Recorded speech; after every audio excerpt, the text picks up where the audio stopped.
লিচু গ্রীষ্মকালের একটা অত্যন্ত রসালো এবং সুস্বাদু আকর্ষণীয় ফল। এবছর চায়না জাতের যেটা ভালো মানের লিচু, এরকম 100 লিচু নাকি 1200 থেকে 1400 টাকাও বিক্রি হয়েছে।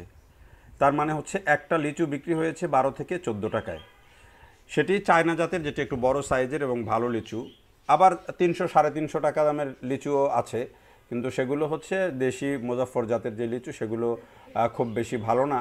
আবার এই ধরনের লিচুর ওই যে মুখের কাছে পোকা থাকে, এই ধরনের লিচুর দাম কিন্তু খুবই কম গেছে। এখন রকম ভেদে বা জাত ভেদে কিন্তু দাম কম বেশি হয় লিচুর, সেটি স্বাভাবিক।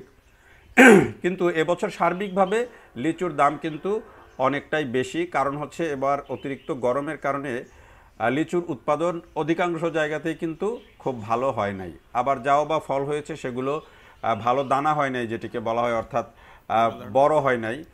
এইটা একটা কারণ। আমাদের দেশে 3টা জাতের লিচু সবচেয়ে বেশি পাওয়া যায়। একটা হচ্ছে শুরুতে যেটি আসে সেটি হচ্ছে মুজাফফর জাতের, যেই লিচুটা আপনারা এখন দেখছেন। তারপরে আছে চায়না লিচু। এই যে এখন আমরা যে লিচুটা দেখাচ্ছি এটা হচ্ছে চায়না লিচু। যখন আমি ভিডিওটা করি তখন পর্যন্ত এই লিচুটা পাকে নাই, আরও 5-7 দিন পরে পাকবে। এই লিচুটা খুবই দামি এবং খুবই রসালো। এগুলোর বিচি খুবই ছোট এবং এগুলো আকারে অনেক বড় হয়। ওই যে জন্য বলছিলাম যে ভালো কোয়ালিটির চায়না লিচুটা কিন্তু একেবারে 1100-1200 টাকা সহ বিক্রি হয়েছে। আবার আরেকটা লিচু আছে, সেটা হলো বোম্বাই লিচু। বোম্বাই লিচুটা আমাদের দেশে বেশি চলে এবং এটা প্রচলিতও বেশি, মানুষজন এটাতেই বেশি পরিচিত। এটা হচ্ছে মাঝারি মানের, এটা ভালো, খেতেও ভালো, মিষ্টি বেশি অপেক্ষাকৃত। তো এই যে লিচু জাতভেদে আমাদের দেশে চাষ হয়, এবার সার্বিকভাবে বলছিলাম লিচুর ফলন কম, তারপরেও লিচু মোটামুটি হয়েছে, কিন্তু আশানুরূপ ফলন কিন্তু অধিকাংশ জায়গাতেই হয় নাই।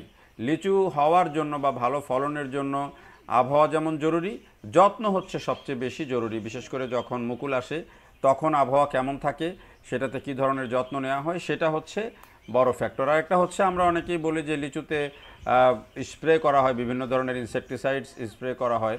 এটি না করে উপায় নাই, কারণ যদি আমাদের দেশে কিন্তু এখনও এই যে লিচুর বিশেষ করে পোকা, মুখের কাছে যে পোকা লাগে, এইটা রোধ করার জন্য যেই কী ধরনের যত্ন দরকার, কি করলে আসলে এটা হবে না, এর কোনো পারফেক্ট সমাধান এখন পর্যন্ত ওইভাবে কেউ দিচ্ছেন না। এর সমাধান সেভাবে হয়ও না। ফলে যেটি যাদের বাগান আছে তারা বেশিরভাগ ক্ষেত্রে এটাতে ওষুধ স্প্রে করেই কিন্তু তারা এটা নিয়ন্ত্রণ করার চেষ্টা করেন। কারণ এই যে বোটার কাছে যে পোকা লাগার যে রোগটা, এইটা হলে লিচু বড়ও হয় না, এটি আর খাওয়ার উপযোগীও থাকে না, এবং এই পোকা একবার যে দেখে তারা আবার লিচু খাওয়ার প্রতি আগ্রহ হারিয়ে যায়। এটি একটা বড় সমস্যা, এবং লিচুর সবচেয়ে বড় সমস্যাই হলো এই বোটার কাছে পোকা রোগ।